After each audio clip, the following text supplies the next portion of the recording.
신약성경 191쪽 사도행전 3장 17절에서 26절까지 사도행전 3장 17절에서 26절까지 우리 한 절씩 교독하고 26절은 우리 한 목소리로 같이 읽겠습니다. 제가 먼저 17절을 보겠습니다. 형제들아 너희가 알지 못하여서 그리하였으며 너희 관리들도 그리한 줄 아노라.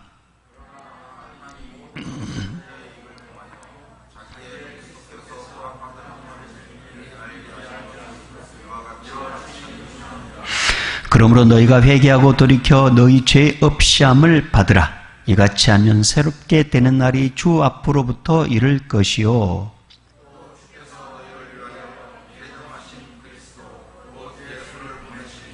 하나님이 영원 전부터 거룩한 선지자들의 입을 통하여 말씀하신 바 만물을 회복하실 때까지는 하늘이 마땅히 그를 받아두리라.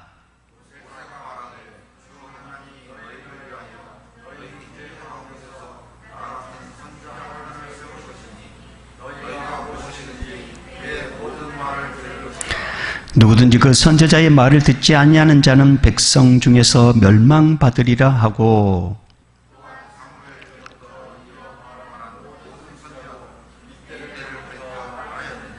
너희는 선지자들의 자손이요 또 하나님이 너희 조상과 더불어 세우신 언약의 자손이라.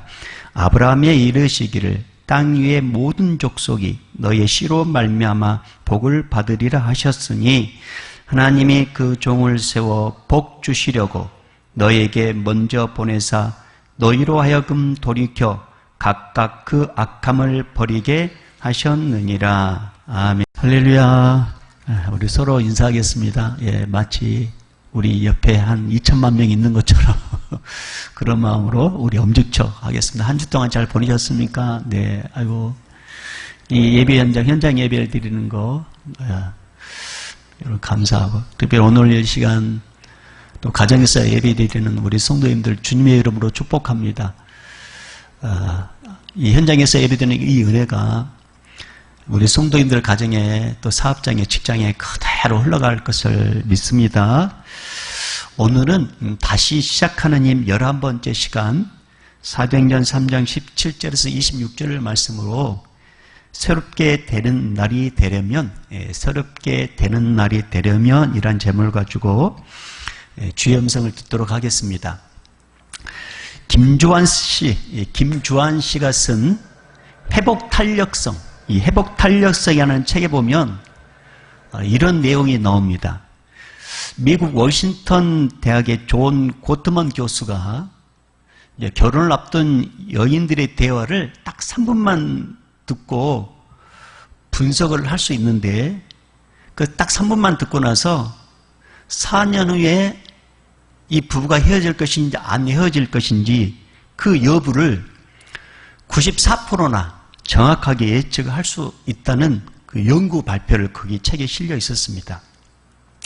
그 연구를 보면 3,000쌍이 넘는 부부의 대화를 비디오로 일일이 촬영해가지고 그 비디오를 보면서 분석하는데 대화 내용, 말투, 표정 등에 나타난 이 감정을 20가지 정도로 이렇게 세분화해가지고 이걸 이제 데이터 이렇게 베이스를 구축한 것입니다. 3,000쌍이나 되니까 얼마나 하겠습니까? 엄청난 이 자료를 딱 데이터베이스에 딱 구축해가지고 이를 바탕으로 이혼 가능성을 예측하는 수학 공식을 만들어냈던 것입니다.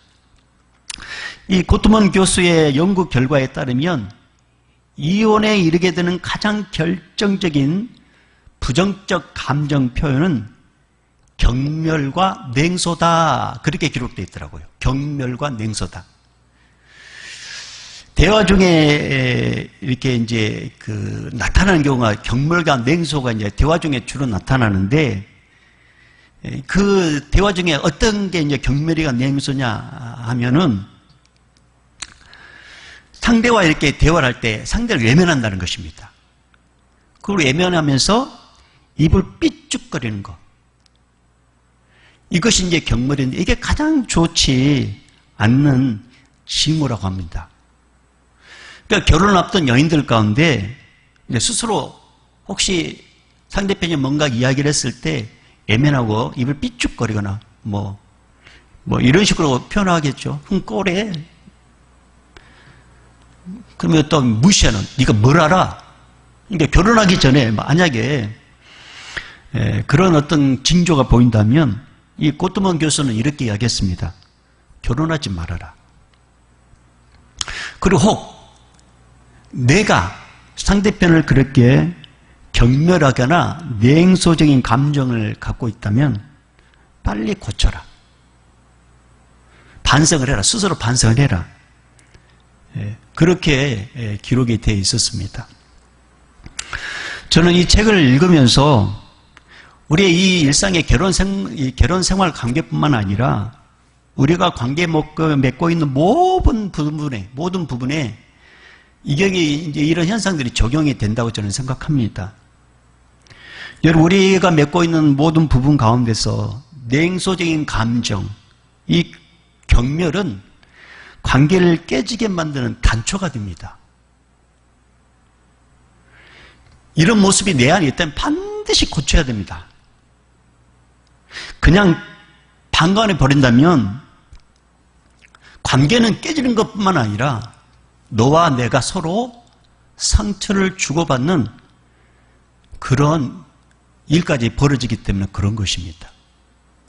그러니까 내 안에 어떤 그런 남을 무시하고 입을 삐죽거리는 어떤 그런 모습이 내 안에 있다면 반드시 고쳐야 됩니다. 반드시. 그리고 그런 감정을 내가 느꼈다면 그 사람과의 관계를 심도 있게 고민을 해봐야 됩니다. 특별히 결혼을 앞두고 있는 우리 젊은이들이라면 더 그렇습니다. 반대로 좋은 관계, 여기 계신 분들은 보통 20년, 30년 결혼 생활하고 계신 분인데, 이런 분들은 결혼 생활을 이제 성공하고 계시는 거죠. 근데 결혼 생활을 성공하고 관계를 오랫동안 돈독하게 하신 분들의 특징이 있는데, 그 특징이 뭐냐면 상대방에 대한 관심을 먼저 갖고 상대방을 볼 때 사랑의 눈빛으로 바라보면서 입술로는 따뜻한 말을 한다는 거죠. 그러니까 한층 이 관계가 돈독해지고 서로 이제 이렇게 정이 쌓이게 된다는 것입니다.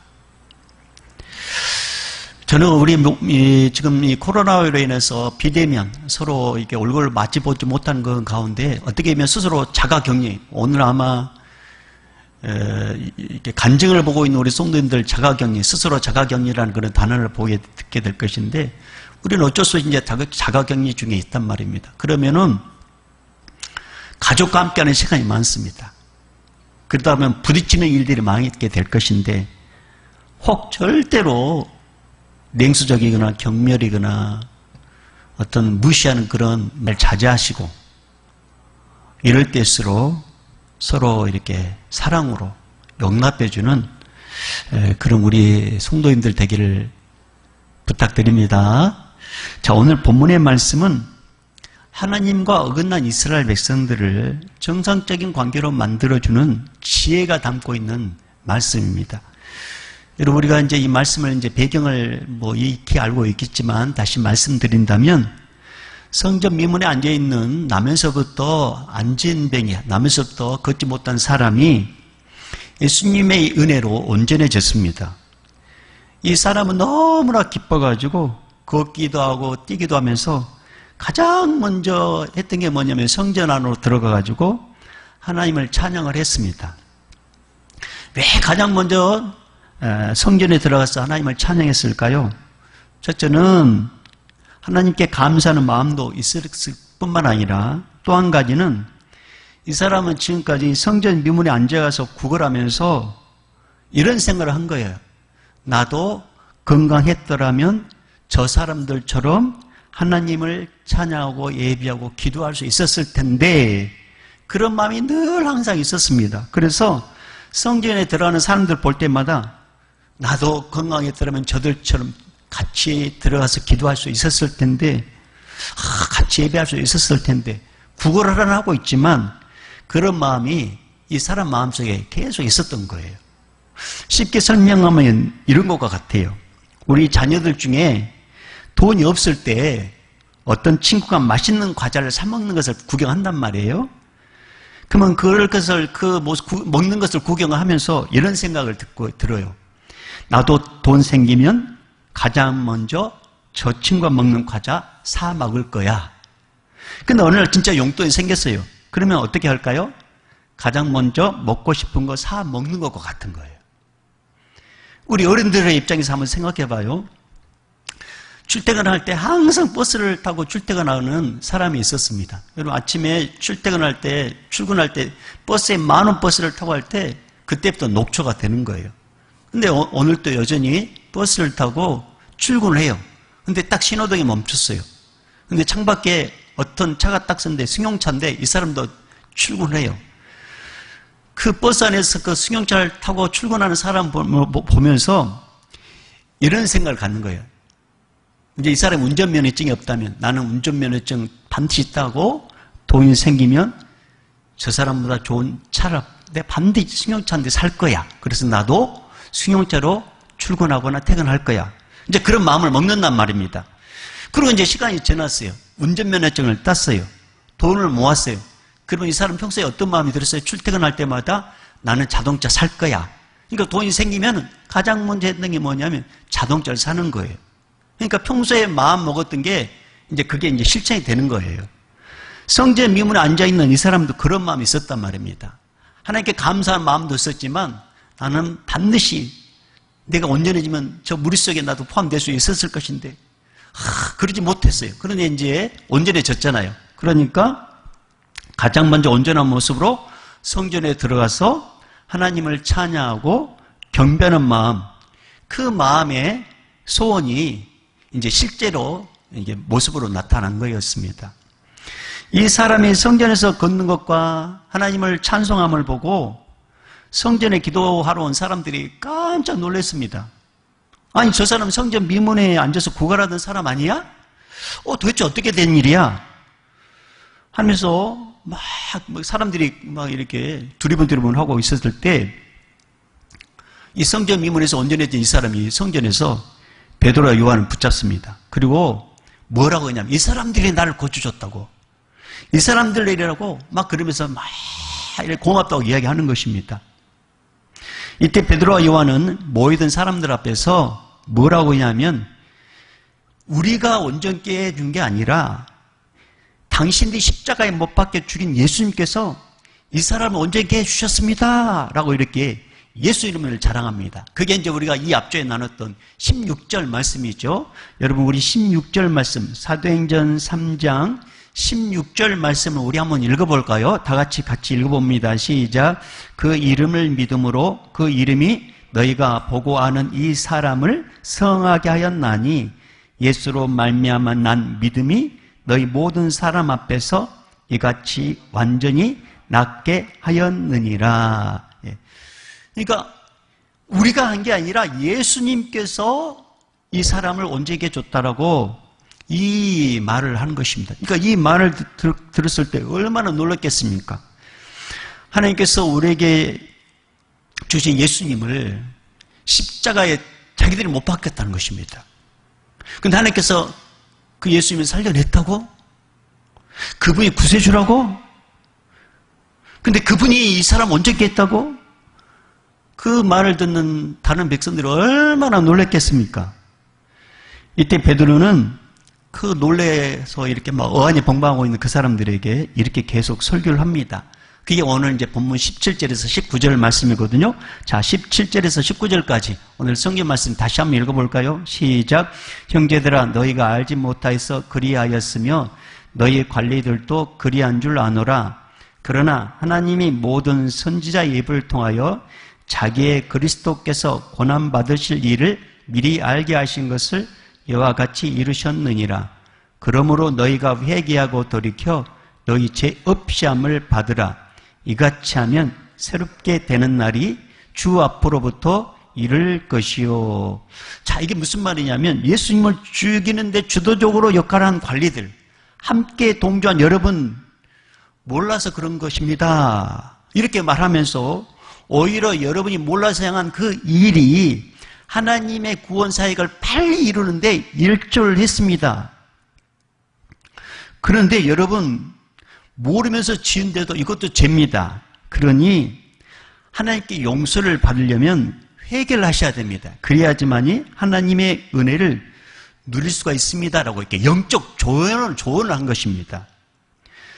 이 말씀은 베드로의 입을 통해서 하는 말이지만 하나님께서 베드로의 입을 통해서 지금 백성들이 하는 말입니다. 그러니까 저 교회에 모이는 사람들이 비록 당신들을 몰라서 하는 일이지만 그것도 죄라는 것을 지금 이야기하고 있는 것입니다. 그러니까 그 죄 용서함을 받으려면 회개를 하셔야 됩니다. 그래야지만이 하나님의 은혜가 임합니다. 라고 이렇게 베드로가 영적 조언하고 있는 거예요. 사랑하는 여러분, 세상에 의인은 한 사람도 없습니다. 우리 모두는 다 죄인입니다.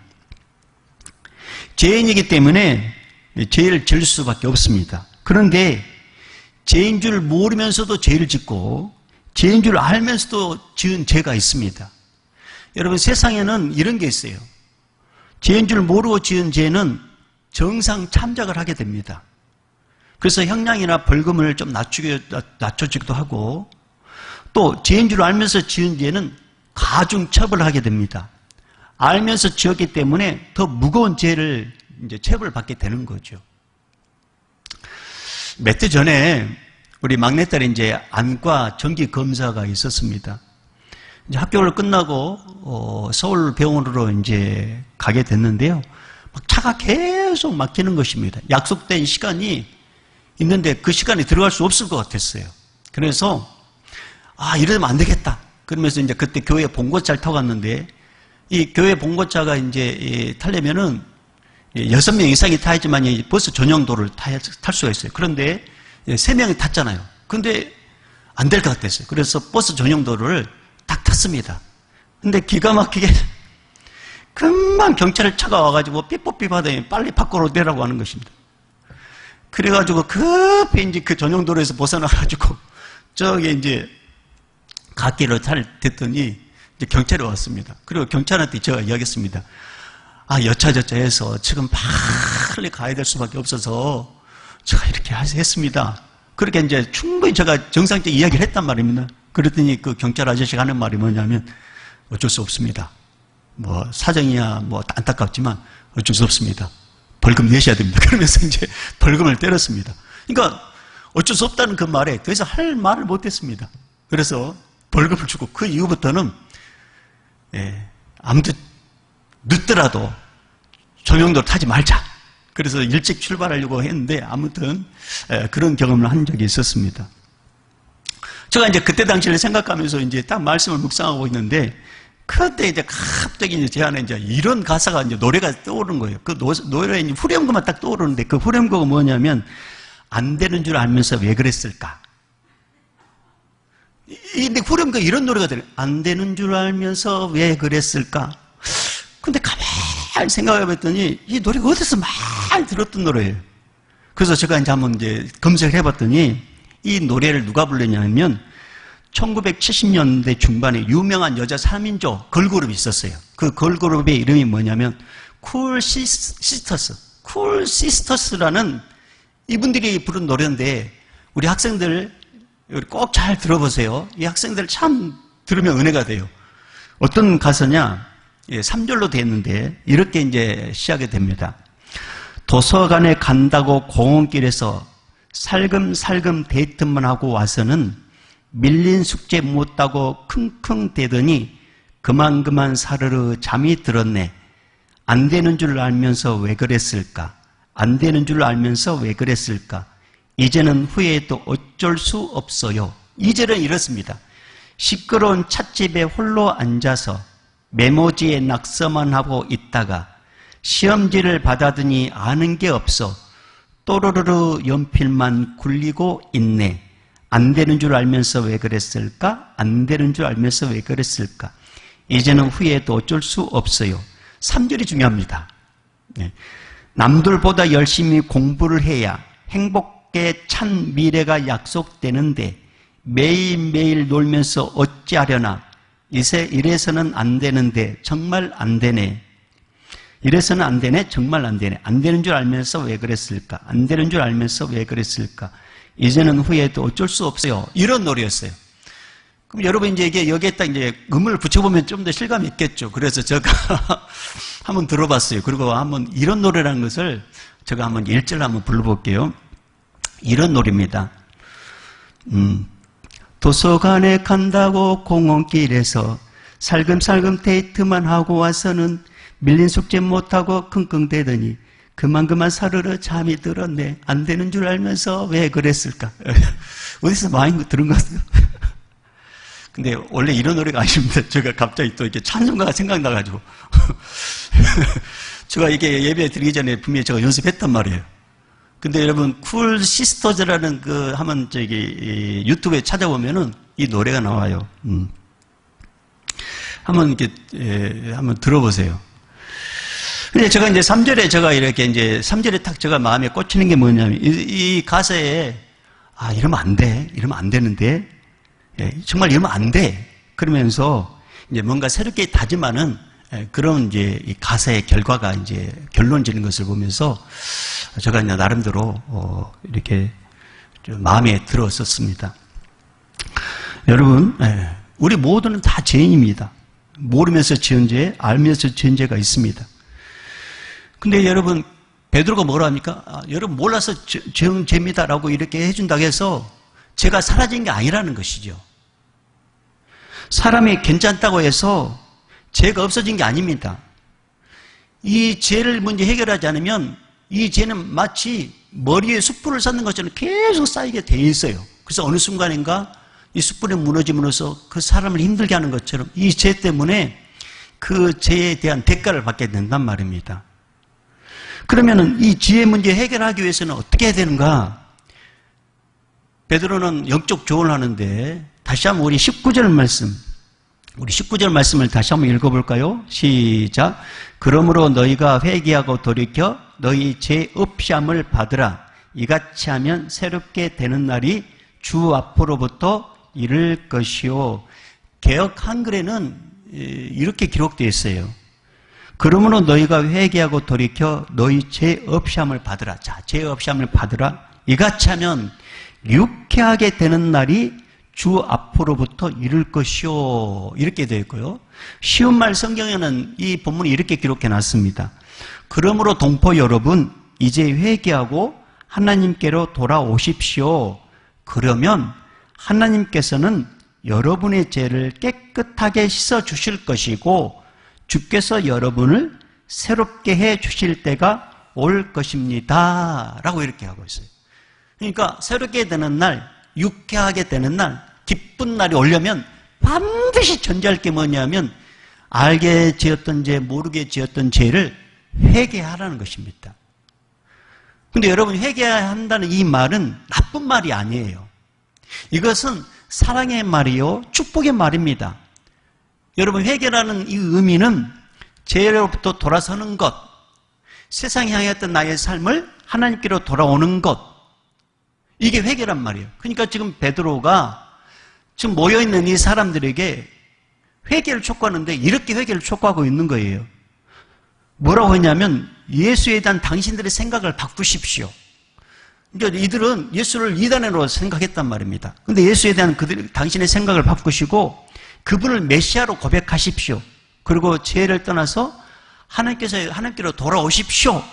그러면 새로운 날, 유쾌한 날, 행복한 날 오게 될 것입니다.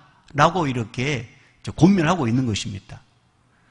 자, 그렇다면 오늘 이 말씀에 우리 삶 가운데 회개하면, 우리가 알게 지었던 죄, 모르게 지었던 죄를 우리 하나님께 회개하면 우리에게 어떤 일이 일어나느냐? 첫째, 회개하면 죄 용서함을 받는다라고 오늘 본문은 그렇게 기록되어 있어요. 여러분, 우리가 알게 지은 죄, 모르게 지은 죄, 알면서도 지은 죄, 모르면서 지은 죄가 있단 말입니다. 우리가 알면서 지은 죄, 모르면서 지은 이 죄는 반드시 우리 삶 가운데 흔적을 남긴다. 흔적. 우리 심령 가운데 흔적을 남긴단 말입니다. 그래서 죄를 지으면 우리 마음에 어떤 게 있냐면 마음의 평안이 사라집니다. 기쁨이 사라집니다. 자꾸 누구의 눈치를 봅니다. 그리고 초조해집니다. 불안합니다. 근데 문제는 뭐냐면 사탄은 그 죄를 계속 정죄한단 말입니다. 계속적으로. 네가 잘못한 거 계속 정죄합니다. 그러면서 우리 안에 평안과 기쁨을 뺏어가 버립니다. 뿐만 아니라 이 사탄은 이렇게 죄짓는 사람을 부하 삼아가지고 더 큰 죄를 짓도록 질질 끌고 다닌단 말입니다. 더 큰 죄를 짓도록. 여러분 한번 생각해 보십시오. 평생 사탄이 죄 짓도록 하는 이 사탄의 놀이개감이 돼가지고 평생 죄를 짓도록 이렇게 죄를 지어 살다가 지옥까지 가가지고 영혼들을 고통받고 산다면 이것처럼 억울한 일이 어디가 있겠습니까? 죄 때문에 평안도 잃어버렸죠. 죄 때문에 어떤 그런 마음의 기쁨도 사라져버렸죠. 자꾸 눈치 보게 되죠. 눈칫밥 먹는다 그런 말 있지 않습니까? 평생에 그렇게 살아요. 근데 죽었는데 또 지옥에 가요. 이것처럼 억울한 일이 어디가 있습니까? 그런데 너무나도 감사하게도 이런 우리의 죄 문제를 해결해 주신 분이 계시는데 바로 예수님이십니다. 예수님께서 우리 모든 죄 문제를 십자가에서 대신 죽으심으로 해결해 주셨습니다. 그리고 3일 만에 부활하셔서 이 땅에 40일 동안 계시다가 하나님 아버지께서 계신 하늘나라에 오르셨습니다. 그리고 때가 되면 다시 오시기로 약속하셨습니다. 이 사실을 믿고 예수님을 내 인생의 주인으로 영접하면 제사함 받습니다. 할렐루야! 제사함 받습니다. 그리고 하나님의 자녀가 되는 권세를 얻게 됩니다. 아직도 이 사실을 모르는 분들에게 우리 주님께서 이렇게 초대를 하고 계십니다. 죄 때문에 수고하고 무거운 짐진 자들아 다 내게로 오라. 내가 너희를 쉬게 하리라. 나는 마음이 온유하고 겸손하니 나의 멍에를 메고 내게 배우라. 그리하면 너희 마음이 쉼을 얻으리니. 사랑하는 여러분, 하나님 아버지께서 분명히 약속하셨어요. 우리가 예수님의 이름으로 우리의 죄를 회개하면 동이 서에서 먼 것처럼 우리 죄를 기억지 않는다고 약속하셨습니다. 저는 오늘 이 시간에 혹 죄 때문에 마음의 평안을 잃어버리고 자꾸 누군가 눈치가 보이고 기쁨을 잃어버린 누군가가 있다면 꼭 이 말씀을 좀 해주고 싶어요. 모르고 지은 죄든지 알고 지은 죄든지 진실되게 예수님의 이름으로 회개하십시오. 고백하십시오. 그러면 용서함 받습니다. 그때부터 진정한 자유함을 누리게 됩니다. 그러니 꼭 오늘 이 영상을 보는 우리 성도님들 또 누군가 이 말씀을 꼭 기억하시길 바랍니다. 두 번째로 회개하면 어떤 일이 일어나는지 베드로는 두 가지를 이야기하는, 첫 번째는 이제 재용선 받는 데서요. 두 번째로는 이제 새롭게 되는 날이 온다 했는데, 우리 19절 말씀을 우리 다시 한번 볼까요? 19절 시작. 그러므로 너희가 회개하고 돌이켜 너희 죄 없이함을 받으라. 이같이 하면 새롭게 되는 날이 주 앞으로부터 이를 것이요. 자, 우리 회개하면 첫 번째 재용선 받고, 두 번째로는 예수님으로부터 새로운 날이 임하게 된다라고 했습니다. 우리가 한번 읽었죠. 기억 한 권에는 이 새로운 날을 뭘로 표현했다고 했어요? 유쾌한 날이랬죠. 유쾌한 날. 그러니까 우리가 예수님의 이름으로 회개하면 새로운 날, 유쾌한 날, 기쁜 날이 그때부터 내 인생의 일일이 되는 거예요. 그때부터. 이 은혜를 경험한 성경 속에 많은 인물들이 있는데 저는 한 사람을 이 시간에 소개하고 싶어요. 그 사람 누구냐면 누가복음 19장에 나오는 삭개오라는 세리장입니다. 여러분, 이 삭개오의 세리장은 로마의 이 속국에 있는 이 같은 동족에게 로마를 대신해서 이제 세금을 걷어가지고 일정량은 로마에 주고 나머지는 이제 자기들이 가져도 아무 말 못해요. 그렇게 해서 돈을 벌었습니다. 그러니까 세례들의 이런 나쁜 모습을 보고 같은 동족들은 세례들에게 눈도 주지 않았습니다. 왜냐하면 매국노요. 상종도 하지 못할 죄인 취급을 했습니다. 그러니까 돈이 많으면 뭐 하겠어요? 같은 이웃들에게 이런 따돌림을 당하니, 이런 어떤 눈총을 받으면서 사니 무슨 재미가 있겠습니까? 근데 어느 날 희한한 소문이 들리는데 그 소문이 뭐냐면 예수라는 분이 있는데 이분은 차별하지 아니하시고 특별히 자기 같은 어떤 죄인들, 세리들의 친구가 되어준다는 말을 이 세리장인 이 삭개오가 듣게 됩니다. 그러면서 그 마음속에 소망이 생기는데 도대체 그분은 어떻게 생겼을까? 도대체 그분은 어떤 모습일까? 보고 싶다는 그런 어떤 마음의 소망이 생겼습니다. 근데 어느 날 삭개오가 살고 있는 곳에 예수님이 지나간다는 말을 이제 이 삭개오가 듣게 됩니다. 삭개오가 그 말 듣고 동구 밖에 나가봤는데 이미 많은 사람들이 길 양옆에 쭉 이렇게 서 있어가지고 예수님이 이제 오시기를 기다리고 있었어요. 그러니까 삭개오는 그냥 이렇게 좀 비켜달라고 말을 할 수 없었습니다. 왜냐하면 이미 이제 뭐 미운털 바뀌었으니까. 그래서 예수님께서 지나갈 길을 예측하고 미리 앞으로 가가지고 나무에 올라갑니다. 나무에 올라가가지고 예수님 오시기까지 이제 가까이 올 때까지 기다리고 있었습니다. 근데 저기서 이제 어떤 분이 했고, 저분이 예수님이구나.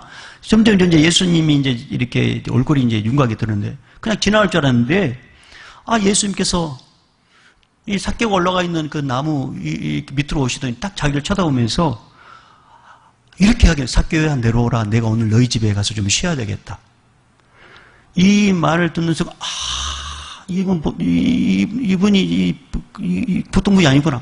이분이 정말 구세주구나. 이거 이제 영적으로 이제 깨닫게 된 거죠. 그리고 이제 예수님을 모시고 이제 집으로 가는데 주변의 사람들이 입을 삐쭉삐쭉합니다.